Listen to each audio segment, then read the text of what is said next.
শুধুমাত্র সঠিক চিকিৎসা না পাওয়ার কারণে তারা সুস্থ হয়ে উঠতে পারেন। এর দায় অন্তর্বর্তী সরকারের সময়ে যারা স্বাস্থ্য মন্ত্রণালয়ের চিকিৎসার দায়িত্বে ছিলেন তাদেরকে নিতে হবে। আজকে আমাদের অনেক তরুণ বন্ধুরা বিপ্লবী কথাবার্তা বলেন, অথচ দীর্ঘ 18 মাস তারা কিন্তু সরকারের একেবারে অবিচ্ছেদ্য অংশ ছিল, পার্ট ছিল। এই বিচার কিংবা এই আহতদের ক্ষতিপূরণ তাদের কল্যাণের জন্য তারা সঠিক পরিকল্পনা নেয়নি, এটা অত্যন্ত দুঃখজনক। এমনকি আমরা দেখেছি এই জুলাই গণঅভ্যুত্থানে আহতদের তালিকা নিয়েও একটি নয়ছয় করা হয়েছে। মাননীয় স্পিকার, আমাদের সরকার দলীয় জোটের একজন বন্ধু উনি অনেক কথা বললেন, অন্তর্বর্তী সরকারের দায়টায় দিলেন। তো ওনারা এখন সরকারের পার্ট, প্রতিমন্ত্রী হয়েছেন, ওনাদের আন্দোলনের ফসল।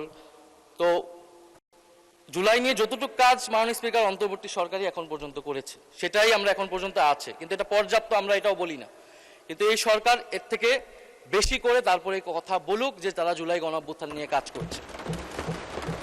বাজেটে ভাতা দেওয়া হয়েছে, এটা অন্তর্বর্তী সরকারের সময় সিদ্ধান্ত নেওয়া, তারা এবার এটা কন্টিনিউ করেছে, যেমন তাদেরকে ধন্যবাদ দিচ্ছি। জাদুঘর, সেটাও অন্তর্বর্তী সরকারের সময় উদ্যোগ নেওয়া, ট্রাইব্যুনাল বলেন, সব কিছুই। তো আমরা আশা করব এটাও পর্যাপ্ত না, ওনারা পর্যাপ্ত উদ্যোগ নেবেন, সেটা আমরা আশা করছি।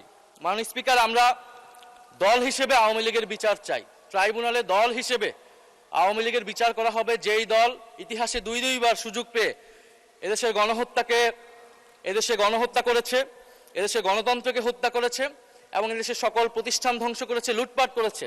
আমরা বাকশালের কথা জানি, ইতিহাস থেকে পড়েছি, এবং জুলাই গণঅভ্যুত্থান সহ গত 16 বছর আমরা স্বচক্ষে দেখেছি। এবং জুলাই গণঅভ্যুত্থানের যে হত্যাকাণ্ডের সাথে জড়িত তার বিচার দল হিসেবে আওয়ামী লীগকে করতে হবে। শেখ হাসিনার মামলার রায় হয়েছে, আমি নিজেও একজন সাক্ষী, জানি না সরকার দলীয় বন্ধু কেউ সাক্ষী আছেন কিনা। সেই মামলার রায় কার্যকর করার জন্য দ্রুত সময়ের মধ্যে দিল্লির সাথে মাননীয় স্পিকার। ধন্যবাদ।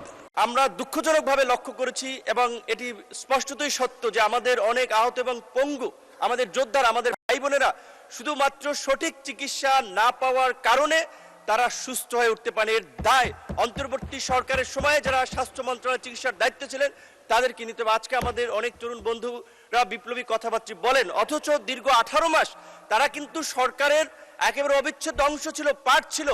এই বিচার কিংবা এই আহতদের ক্ষতিপূরণ তাদের কল্যাণের জন্য তারা সঠিক পরিকল্পনা নেয়নি, এটা অত্যন্ত দুঃখজনক। এমনকি আমরা দেখেছি এই জুলাই গণঅভ্যুত্থানে আহতদের তালিকা নিয়েও একটি নয়ছয় করা হয়েছে। কাজী মুক্তিযোদ্ধা মন্ত্রী যিনি এই জুলাই অধিদপ্তরের দায়িত্ব আছেন, আমি অনুরোধ করব শুধুমাত্র এই 36 দিনের আন্দোলন নয়, গত এই 17 বছরের আন্দোলন সংগ্রামে আহত পঙ্গুত্ব বরণকারী প্রত্যেকটি ব্যক্তিকে রাষ্ট্রের পক্ষ থেকে তালিকা করে ক্ষতিপূরণ দিতে হবে। এবং আওয়ামী লীগের প্রশ্নে, বাংলাদেশের পররাষ্ট্রনীতির প্রশ্নে বাংলাদেশের সাথে ভারতের সম্পর্ক কি হবে, এই বিষয়ে সরকারি দল এবং বিরোধী দলের একটি নীতিগত সমঝোতা রাষ্ট্রের স্বার্থে প্রয়োজন। এই আহ্বান রেখে আমি আমার বক্তব্য শেষ করছি। আল্লাহ হাফেজ। ধন্যবাদ মাননীয় প্রতিমন্ত্রী।